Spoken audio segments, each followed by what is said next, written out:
حضرت مفتی صاحب، کیا المحنت علی المفنت عقائد کی کتاب ہے؟ المحنت علی المفنت عقائد کی کتاب ہے، لیکن کچھ اس میں عقیدے ایسے ہیں جو اسلام کے بنیادی عقیدے ہیں، ان کا انکار کفر ہے، اور کچھ عقیدے ایسے ہیں جن میں اختلاف ہے۔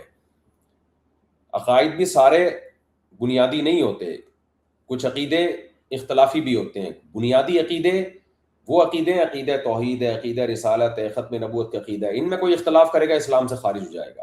کچھ عقیدے ایسے ہیں جو اسلام کے بنیادی عقیدے نہیں ہیں، ان میں دو رائے رکھی جا سکتی ہیں، تو علماء دیوبند کی جو رائے تھی وہ انہوں نے اس میں بیان کر دی۔